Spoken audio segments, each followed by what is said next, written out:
WFZ या 2016 की एक अमेरिकी फ़िल्म है। इस फ़िल्म में लंदन के एक अनाथालय में रहने वाली 10 साल की लड़की सोफ़ी अक्सर विचिंग आवर में जागती रहती है। एक रात वह एक गली में कुछ पुरुषों पर चिल्लाती है। बाद में वह अपनी खिड़की के बाहर एक बुजुर्ग विशालकाय आदमी को देखती है जो उसे पकड़ लेता है और उसे विशालकाय देश में अपने घर ले जाता है। वह समझाता है कि वह सोफ़ी को उसकी दुनिया में लौटने और दिग्गजों के अस्तित्व का खुलासा करने की अनुमति नहीं दे सकता। यदि वह अकेले बाहर निकलती है तो 9 बहुत बड़े दिग्गज उसे खा सकते हैं। सपनों की अपनी कार्यशाला में विशाल सोती हुई सोफ़ी को सुरक्षित रूप से उसके साथ रहने के लिए मनाने के लिए एक दुस्वप्न गढ़ता है। नरभक्षी दिग्गजों का शिशु नेता फ्लैश लम्पीटर घुसपैठ करता है और अपनी उंगली पर बूबू को ठीक करने की मांग करता है। वह सोफ़ी को सूंघता है, लेकिन बुजुर्ग दानव उसे मना लेता है कि वह स्नोज कंबर नामक एक घृणित सब्जी खाने के लिए उसे छोड़ दे, जिसमें सोफ़ी कुछ समय के लिए छिप गई थी। सोफ़ी ने मित्रवत दानव को उसे ड्रीम कंट्री की यात्रा पर ले जाने के लिए मना लिया। वे गलती से अन्य दिग्गजों को जगा देते हैं और ब्लड बॉटलर द्वारा उन्हें मौज मस्ती का सुझाव देने के बाद वे मिलनसार दिग्गज को धमकाते हैं। एक तूफान आदमखोर राक्षसों को उनकी गुफा में धकेल देता है, लेकिन फ्लैश लम्पीटर को सोफ़ी का गिरा हुआ कंबल मिल जाता है। ड्रीम कंट्री में सोफ़ी और मिलनसार दिग्गज अच्छे और बुरे सपने देखते हैं। विशाल ने खुलासा किया कि उसका एकमात्र नाम दी बिग फ्रेंडली जाइंट है, जिसके कारण सोफ़ी उसे BFZ कहने लगी। वह रात के काम के लिए उसके साथ लंदन जाती है। सोते हुए बच्चों में अच्छे सपने फैलाने के लिए अपने सपनों की तुरही का उपयोग करती है।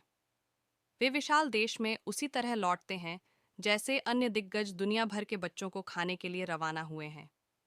BFZ को पता चलता है कि सोफ़ी ने अपना कंबल खो दिया है, जिससे अन्य दिग्गजों के सामने उसकी उपस्थिति उजागर हो गई है और उसे उसके अनाथालय के बाहर छोड़ दिया जाता है।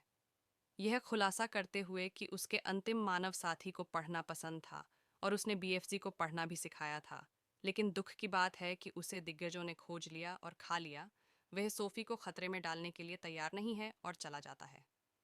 बिना डरे सोफ़ी अपनी बालकनी से कूद जाती है और उम्मीद करती है कि वह उसे पकड़ने के लिए फिर आएगा, और उसने ऐसा ही किया। वे BFZ की कार्यशाला में लौटते हैं और अन्य दिग्गज सोफ़ी की तलाश में अंदर घुस आते हैं। वे BFZ के अधिकांश काम को नष्ट कर देते हैं, लेकिन सोफ़ी पता लगाने से बच जाती है और BFZ उन्हें गर्म लोहे से मार देता है।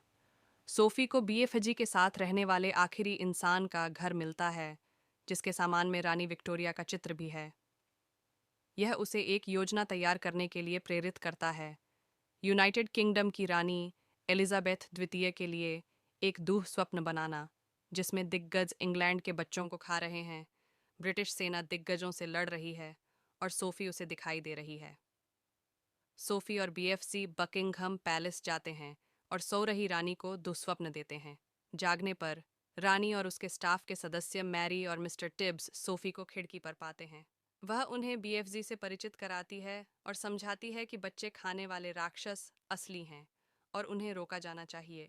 एक बड़े नाश्ते में BFZ अपना पसंदीदा पेय, पेट फूलना पैदा करने वाला फ्रोबस्कॉटल साझा करता है और वह और सोफ़ी रानी के सैनिकों को विशाल देश में ले जाते हैं।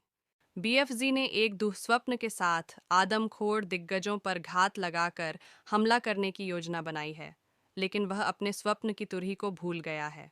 सोफ़ी उस दुःस्वप्न को खुद ही दिग्गजों के बीच ले जाती है और उसका सामना फ्लैश लम्पीटर से होता है।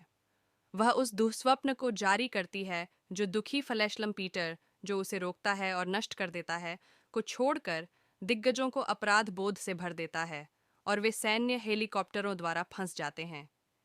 एक अलग द्वीप पर ले जाए जाने पर दिग्गजों के पास रोपण के लिए केवल स्नोज कम्बर्स बीज बचे हैं। सोफ़ी को मैरी द्वारा गोद लिया जाता है। वह रानी के महल में रहने के लिए आती है और BFZ के सपने से जागती है, जो जाइंट कंट्री में अपने जीवन में लौटता है और अपने साहसिक कार्य की कहानी लिखता है। जब भी उसे अकेलापन महसूस होता है तो वह उससे बात करती है। अपने घर पर BFZ उसकी बातें सुनता है और मुस्कुराता है।